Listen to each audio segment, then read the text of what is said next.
Movie की starting में हम एलिस को देखते हैं जो कि एक फार्मास्यूटिकल कंपनी के लिए काम करती है और ये एक रोड रेपर है अपने कलीग जॉन के साथ। ये दोनों एक कन्वेंशन में गए थे और ये वापस घर जा रहे हैं। रात को एक होटल में रुके, लेकिन रात को 2 बजे एलिस के हस्बैंड ने फोन करके उसे जगा दिया क्योंकि आज इनकी अपॉइंटमेंट है एक 40 लेडी डॉक्टर के साथ। असल में इनको बच्चा नहीं हो रहा, जिसके लिए बहुत कोशिश कर रहे हैं। एरिक एलिस को बहुत ज्यादा प्यार करता है, पर एलिक ये बात नहीं जानता था कि एलिस उसे चीट कर रही है जॉन के साथ मिलकर। लेकिन एलिक के दिमाग में ये बात कभी भी नहीं आई क्योंकि उसे एलिस पर भरोसा है जिसे एलिस तोड़ रही है, और एलिक को उसके प्यार के बदले में धोखा मिल रहा है। और ऐसा भी नहीं है कि एलिस जॉन से प्यार करती है, और ये दोनों एक दूसरे के साथ ठीक से बात भी नहीं करते, पर फिर भी इनका अफेयर चल रहा है। इससे यही समझ में आता है एलिस खुद भी बच्चा नहीं चाहती, और इसकी असलियत आप धीरे धीरे आगे समझोगे। और दोनों कार में बैठकर होटल से निकल गए। तभी जॉन देखता है कार में फ्यूल कम था, जबकि कल रात ही इसने टैंक फुल करवाया था, और इन्हें इतनी रात को भी गैस स्टेशन मिल गया। और जॉन फ्यूल भरने लगता है और एलिस चली गई अंदर स्टोर में। तभी हम देखते हैं कार का फ्यूल टैंक लीक हो रहा था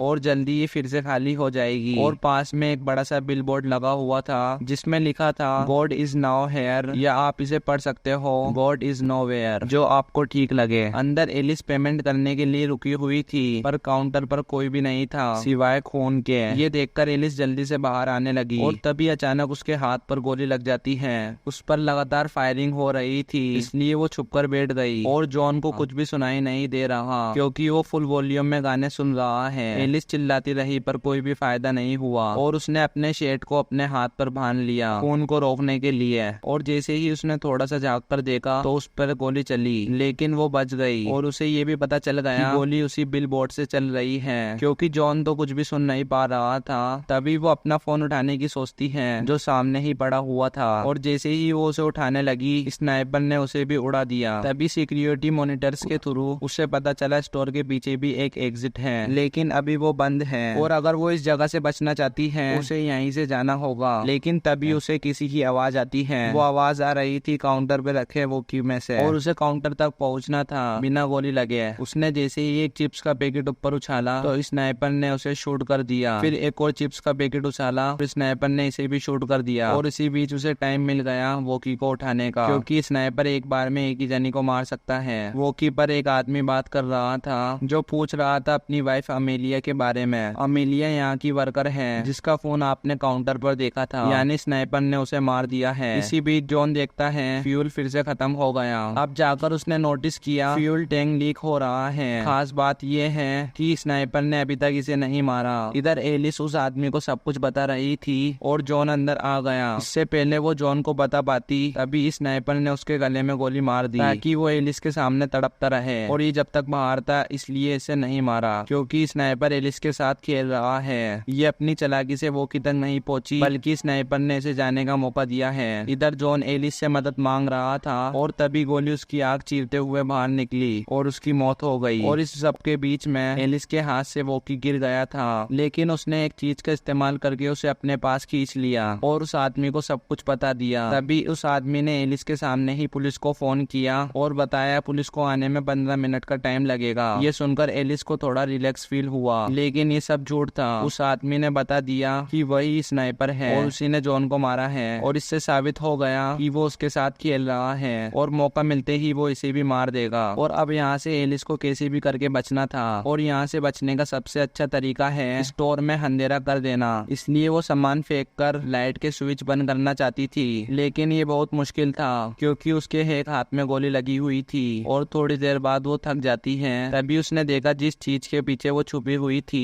उसके नीचे व्हील्स थे, यानी वो चीज चल सकती थी। और उसको चलाते हुए वो कैसे भी करके आगे पहुंची गोली से बचते हुए, और उसने लाइट ऑफ कर दी। अब इसके बचने के चांस ज्यादा थे। इसके बाद वो काउंटर के पीछे बैठकर ट्राई कर रही थी कि किसी और के साथ कांटेक्ट हो जाए, लेकिन जवाब दे रहा था वो स्नाइपर। काउंटर के पीछे उसकी वाइफ अमेलिया की डेड बॉडी भी पड़ी हुई थी, जिसे मारने की वजह वो बता रहा था चीटिंग। अमेलिया का किसी और के साथ अफेयर चल रहा था। स्नाइपर बोल रहा था कि मैं तो उससे बहुत प्यार करता था, शायद अमेलिया ही उससे प्यार नहीं करती थी, और ये तो एलिस के लिए रिलेटिव हो गया। स्नाइपर बोल रहा था मैंने तो कोई कमी नहीं छोड़ी, शायद अमेलिया मुझसे प्यार नहीं करती थी, और ये तो एलिस के लिए रिलेटेबल हो गया। एलिस उसकी जेबें चेक कर रही थी उसके फोन के लिए, पर उसके पास फोन नहीं था और वहाँ पर जितनी भी चीजें थी वो सब खराब थी और अब यहाँ पर सिर्फ जॉन का फोन था जो हम सब जानते हैं कार के अंदर पड़ा हुआ है। तो एलिस उसके हाथ से चाबी लेकर कार तक पहुँचने का सोचती है, लेकिन स्नाइपर ने कार के इंजन में गोलियां मारकर कार को बेकार कर दिया। तभी एक और कार वहाँ पर आ गई जिसे देखकर एलिस में थोड़ी उम्मीद जागी, लेकिन वो कार वहाँ पर नहीं रुकी और चली गई। और एक सवाल ये भी है इनकी कार का जो फ्यूल टैंक लीक हो रहा था वो किसी गलती की वजह से हुआ था या स्नाइपर ने किया था ताकि ये इस गैस स्टेशन पर रुके और फिर ये इन दोनों को मार दे। और ये भी हो सकता है कि ये गलत टाइम में गलत जगह पर रुक गए जहाँ पर एक हस्बैंड अपनी वाइफ को मारकर जा रहा था, तभी ये दोनों वहाँ पर आ गए और अब वो सिचुएशन को अपने तरीके से कंट्रोल कर रहा था। स्टोर के अंदर ही बाहर सब कुछ क्लीन है ताकि रोड से गुजरने वाला कोई भी व्यक्ति यहाँ पर रुके नहीं। अब एलिस को समझ में आ गया था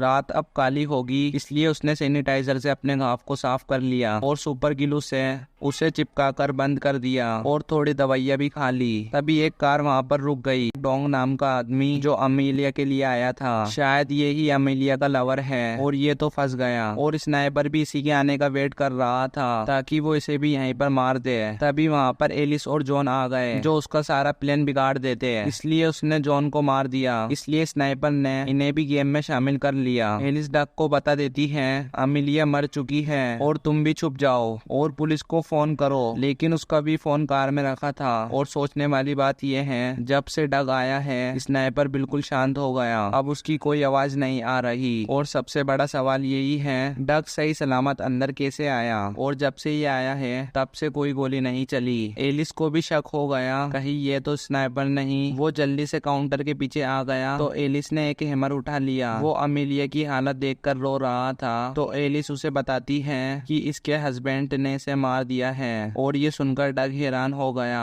और वो बताता है अमीलिया का कोई हस्बैंड नहीं है, वो स्नाइपर झूठ बोल रहा है। पर एलिस किसकी बात का यकीन करे, अगर ये अमीलिया का लवर है ये तो खुद को बचाएगा ही। पर वो बोल रहा था मैं किलर नहीं हूँ। और बात साबित करने के लिए उसने एलिस को बोला स्नाइपर को बोलो कि हमने पुलिस को फोन कर दिया है और पुलिस आती ही होगी, क्योंकि स्नाइपर तो ये बात नहीं जानता कि इसका फोन कार में है। एलिस को खुद ही जवाब मिल जाएगा ऐसा वो सोच रही थी, लेकिन स्नाइपर ने कोई रिएक्शन नहीं किया। अब आखिरी रास्ता बचा डक का फोन, लेकिन डक कहता है हमें थोड़ी देर वेट करना चाहिए क्योंकि थोड़ी देर बाद रोड चल जाएगा और कई सारे जने यहाँ से गुजरेंगे। और एलिस कहती है यही टाइम है, मैं उसका ध्यान बटाऊंगी और तुम जाकर फोन उठाओ। एलिस ने जानबूझकर उसे मौत के मुंह में धकेल दिया, लेकिन इसे पता है स्नाइपर इसे 99% मार ही देगा, लेकिन उसने 1% के लिए इसे बाहर भेज दिया। और वो अंदर बैठकर टॉर्च हिला रही थी जिसे वो बोल रही थी ध्यान भटकाना। स्नाइपर ने चिप्स के पैकेट को शूट करके इसे गलत आइडिया दे दिया क्योंकि वो टॉर्च को तो शूट करने वाला नहीं था, इसलिए उसने पहले फोन उड़ाया और फिर डक को भी मार दिया जिसको मरने के लिए एलिस ने भेजा था। और अब हम जान गए हैं ये स्नाइपर अमेलिया का हस्बैंड है ही नहीं। वो एलिस से बोल रहा था तुमने उसे जानबूझकर मरने के लिए भेजा है, कौन इंसान ऐसा करता है। ये भी बोल रहा था मैं जो कर रहा हूँ वैसा भी कोई इंसान नहीं करता। हम दोनों को काफी कुछ सोचना चाहिए कि हम क्या कर रहे हैं और हमारे ऐसा करने से क्या होगा। फाइनली वो बता देता है एलिस को उसने कन्वेंशन पर देखा था और वहीं से ये इसके पीछे लग गया क्योंकि उसके मुताबिक ये एक ड्रग डीलर है। इसकी कंपनी की दवाइयों की वजह से कितनी जाने गई हैं। तभी एलिस बोलती है कि मैं तो सोशल मीडिया मैनेजर हूँ और मैं दवाई नहीं बनाती हूँ और बेचती भी नहीं हूँ और इससे मेरा कोई लेना देना नहीं है, पर ये वो काम करती है इसलिए ये मना नहीं कर सकती क्योंकि दवाइयों को यंग माइंड्स तक यही पहुँचाती है सोशल मीडिया के द्वारा, यही प्रमोट करती है और यही इमेज बनाती है जिसमें ज्यादातर बात झूठ होती है। और सोशल मीडिया पर कैसे झूठ बोला जाता है ये सब हम जानते हैं और इसके लिए मरना डिजर्व करती है। ये सवाल वो पूछ रही थी। इससे हमारा सेकंड सिनेरियो पूरी तरह रद्द हो गया। ये किलर कोई संकी हस्बैंड नहीं है बल्कि कोई फ्रस्ट्रेटेड आदमी जो कन्वेंशन इसके झूठ सुनकर इसके पीछे लग गया और इसकी कार का फ्यूल टैंक लीक किया ताकि ये इस गैस स्टेशन पर रुके और इसके आने से पहले गैस स्टेशन को भी क्लियर किया वर्कर अमेलिया को मारकर। कर, और असल में ये एलिस के साथ खेल रहा है। पहले इसे ये अपनी गलती का एहसास कराएगा और जब ये अपनी गलती एक्सेप्ट कर लेगी तब ये इसे मार देगा। ये सिनेरियो एकदम क्लियर दिख रहा है, लेकिन एक और पॉइंट आना अभी बाकी है। तभी एलिस की नजर पड़ी वहाँ पर एक और वर्कर के सामान पर, जिसका नाम है हेनरी। या आखिर कहूँ था, हेनरी को जॉब से निकाल दिया गया और उसी का बदला लेने के लिए वो ये सब कर रहा है। हेनरी ही वो स्नाइपर है। ये बात एलिस समझ गई थी उसकी आर्मी वाली फोटो देखकर, जिसमें उसके साथ नजर आ रही है उसकी बेटी, और एक नया एंगल कहानी में आ गया। अब हमारा पहला सिनेरियो फिर से इनवैलिड हो गया नहीं। असल में हेनरी को जॉब से निकाल दिया गया और बदले में उसने अमेलिया को मार डाला, क्योंकि एक दिन हेनरी ने अमेलिया की तारीफ कर दी थी कि आज तुम बहुत अच्छी लग रही हो। तो अमेलिया ने हेनरी पर इल्जाम लगा दिया कि ये आदमी मुझे छेड़ रहा है, और इस वजह से हेनरी की जॉब चली गई और वो अपने घर के खर्चे भी नहीं उठा पाया। उसकी बेटी बीमार थी, वो उसका इलाज भी नहीं करवा पाया क्योंकि उसके पास हेल्थ इंश्योरेंस नहीं था। फिर इसने एलिस को क्यों फंसाया? क्योंकि इसी के द्वारा प्रचार की गई दवाइयों से हेनरी की बेटी की जान गई, ऐसा उसे लगता है। इसलिए आज रात ये अपना बदला ले रहा है दोनों से, और उसने ये काफी टाइम से प्लान कर रखा था। और जब वो ये बता रहा था तो एलिस ने इस बीच कई सारी अम्ब्रेला अपने सामने रख ली ताकि ये एग्जिट तक जा सके, लेकिन स्नाइपर ने बीच में ही फायरिंग शुरू कर दी। लेकिन वो किसी तरह एग्जिट तक पहुंच गई और अब वो लॉक तोड़ने की कोशिश कर रही थी, लेकिन वो लॉक नहीं तोड़ पाई। इसी बीच एक और कार वहां पर आ गई, लेकिन उस आदमी का कार्ड मशीन में नहीं लगा, इसलिए वो बाहर से ही वापस चला गया और स्नाइपर ने उसे नहीं मारा, और बस ये उसे ही मार रहा है जो स्टोर में जाकर इसके सारे कारनामे देख रहा है। और फिर यह वो ज्यादा देर तक रुका नहीं, इसलिए वो बच गया। एलिस को लग रहा था स्नाइपर उसकी मजबूरी सुनकर उसे छोड़ देगा। वो उसे बताती है मैं और मेरा हस्बैंड एक बच्चा चाहते हैं। स्नाइपर कहता है तुम फिर भी अपने लवर के साथ घूम रही हो। इसके जवाब में एलिस बोलती है कुछ ऐसा, I'm not having an affair 'cause I'm in love. I'm having an affair 'cause I'm in pain. ये कोई मुझे एक्सप्लेन कर दो। और तभी वहाँ पर एक पुलिस कार आ गई, लेकिन वो कहीं और जा रही थी और वो वहाँ से चली गई। और मौके का फायदा उठाकर एलिस बाहर आ जाती है और वो छुपते छुपते कार तक पहुंची गई थी और वो फोन उठा पाती स्नाइपर ने फायरिंग शुरू कर दी, इसलिए उसे भागना पड़ा। और स्टोर के अंदर तो वो पहुंच गई, लेकिन गोली उसकी थाई में लग गई थी और ये बहुत पेन में होती है। और आपको पता ही होगा क्या हो सकता है। हेनरी के बॉक्स में फर्स्ट किट थी, जिससे एलिस ने खुद के पैर पर पट्टी बांधी और फिर वहाँ से एक कटर उठाकर एग्जिट वाले डोर को काटने में लग गई, और तभी उस कटर से उसके हाथ पर कट लग गया। इस बीच स्नाइपर बोले जा रहा था और एलिस उसे बोलती है तुम्हारी बेटी के लिए मैं सॉरी बोलती हूँ हेनरी। ये सुन के स्नाइपर कहता है कौन हेनरी? यानी ये हेनरी वाला एंगल भी फेल हो गया। स्नाइपर हेनरी नहीं है। अब हम उस एंगल पर आ जाते हैं जिसके बारे में हम सबने पहले सोचा था, लेकिन मैंने वो अब तक बोला ही नहीं। शायद इसके हस्बैंड एलिक को इसके अफेयर के बारे में पता चल गया था, और शायद एलिक ने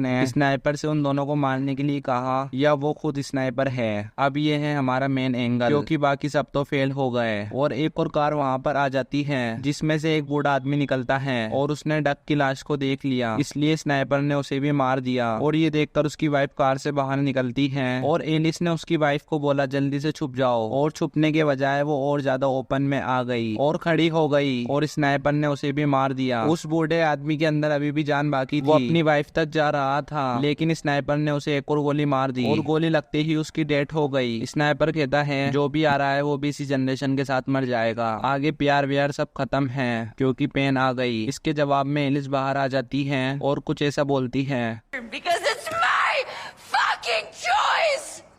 और ये बात उसे एलिक को बोलनी चाहिए थी, स्नाइपर को क्यों? तभी वो देखती है कार के अंदर एक बच्ची भी थी जिसका नाम है सिंडी, और अपने ग्रैंड पेरेंट्स को देखकर वो भी बाहर आ गई, लेकिन एलिस ने उसे फिर से कार में भेज दिया। वो स्नाइपर को बोलती है इस बच्ची को तो छोड़ दो, लेकिन वो उस बच्ची को नहीं मार रहा था। अगर उसको मारना होता तो वो तभी मार देता जब वो बाहर निकली थी। और वो बोलता है इस बच्ची के बदले तुम अपनी जान देने के लिए तैयार हो? एलिस कहती है हाँ, लेकिन मैं तुम्हारा यकीन कैसे करूँ? स्नाइपर कहता है बच्ची को यहाँ से दूर भगा दो और फिर तुम सामने आ जाना। एलिस ने बच्ची को भागने के लिए बोला, लेकिन वो इतने अंधेरे में कहाँ पर जाती, इसलिए वो एलिस के पास ही आ गई। इसलिए एलिस ने दरवाजा बंद कर दिया क्योंकि स्नाइपर अब खुद नीचे आ रहा है। फिर उसने लॉक को काट दिया, लेकिन आगे एक और शटर था और वो भी लॉक था। अब एलिस ने बच्ची को छुपा दिया और एक वेपन तैयार करके वो स्नाइपर से लड़ने चली गई जो स्टोर में आ चुका था। एलिस ने उसे 2 बार स्टेप कर दिया पर फिर भी वो रुका नहीं। एलिस उसका मास्क हटाने बचाने की कोशिश कर रही थी, लेकिन उसने एलिस को गोली मार दी और फिर वो अंदर आ गया और चाबी से शटर को खोलकर वो सेफली बच्ची को बाहर निकाल रहा था, उसे अपना चेहरा दिखाकर। लेकिन इससे पहले एलिस ने उस पर अटैक कर दिया और हाइड्रोलिक प्रेस के नीचे दबाकर उसके फेस को क्रश कर डाला और इसके बाद वो खुद भी मर गई अपनी इंजरीज की वजह से। और ये कभी भी पता नहीं लग पाएगा कि ये किलर कौन था, क्योंकि वो भी मर गया था। बच्ची वहां से भाग गई और इसी के साथ ये मूवी यहीं पर खत्म हो जाती है।